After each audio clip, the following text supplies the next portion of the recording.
நேற்று 4 கொலைகள் நடந்திருப்பதாக எதிர்க்கட்சி தலைவர்கள் தெரிவித்தார்கள். கோவை சம்பவம் முதற்கட்டமாக தற்கொலை எனவும் மதுரை சம்பவம் குறித்தும் விசாரணை மேற்கொண்டு வரப்படுகிறது. சிவகங்கையில் நடைபெற்ற கொலை குறித்தும் விசாரித்ததில் குடும்ப தகராறு எனவும், ஈரோட்டில் நடைபெற்ற சம்பவம் நான் விரிவாக அது பற்றி இப்பொழுது சொல்ல விரும்புகிறேன். சேலம் மாவட்டம் கிச்சிப்பாளையத்தைச் சார்ந்த சரித்திர பதிவேடு குற்றவாளியான ஜான் என்கிற சாணக்கியன் என்பவர் உயர்நீதிமன்ற நிபந்தனை பிணையின் அடிப்படையில் அன்னதானப்பட்டி காவல் நிலையத்தில் நேற்று கையொப்பம் விட்டுவிட்டு தன்னோட மனைவியுடன் காரில் திருப்பூர் நோக்கி சென்று கொண்டிருந்த போது பின்னால் காரில் சென்ற அடையாளம் தெரியாத சிலர் இருவரையும் அறிவாளால் தாக்கிவிட்டு தப்பி சென்றிருக்கிறார்கள். காயமடைந்த சாணக்கியன் நிகழ்விடத்திலேயே உயிரிழந்து விட்டார். அவருடைய மனைவி சித்தோடு தனியார் மருத்துவமனையில் அனுமதிக்கப்பட்டிருக்கிறார்.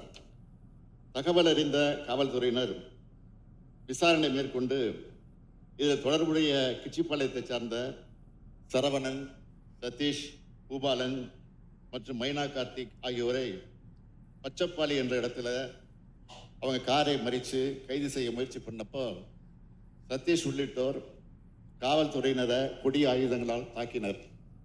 இதனால் சித்தோடு காவல் ஆய்வாளர் பாதுகாப்புக்காக அவங்க நோக்கி சுட்டிருக்கிறாங்க. அதிமுக ஆட்சி காலத்தில், அதாவது 2012ஆம் ஆண்டு நிகழ்ந்த கொலைகள் எண்ணிக்கை 1943. இதுதான் கடந்த 10 ஆண்டுகளில் நிகழ்ந்த மிக மிக அதிகமான எண்ணிக்கைகள். 2013ஆம் ஆண்டு நிகழ்ந்த கொலைகள் எண்ணிக்கை 1927. கொரோனா காலத்திலும் லாக்டவுன் இருந்த போதும் அதிமுக ஆட்சி காலத்தில் 2026ஆம் ஆண்டில் நிகழ்ந்த கொலைகளின் எண்ணிக்கை 1661. கடந்த ஆண்டுகளில் வரலாறு விவாதிக்க தற்போது நமது ஆட்சி காலத்தில் காவல்துறை மேற்கொண்டு வரும் கடுமையான நடவடிக்கை காரணமாக கடந்த 12 ஆண்டுகளில் 2024ஆம் ஆண்டில் தான் மிக மிக குறைவான எண்ணிக்கையில், அதாவது 1540 கொலைகள் மட்டுமே நிகழ்ந்துள்ளன. இதுதான் உண்மை. இந்த நடுநிலையாளரும் பொதுமக்களும் நன்கு உணர்ந்திருக்கிறார்கள். குற்றங்களை தடுத்து பொதுமக்களின் பாதுகாப்பை உறுதி செய்து பொது அமைதியை தொடர்ந்து நிலைநாட்டி தமிழ்நாடு காவல்துறை என்பது தலைமையில் சிறப்பாக செயல்பட்டு வருகிறது.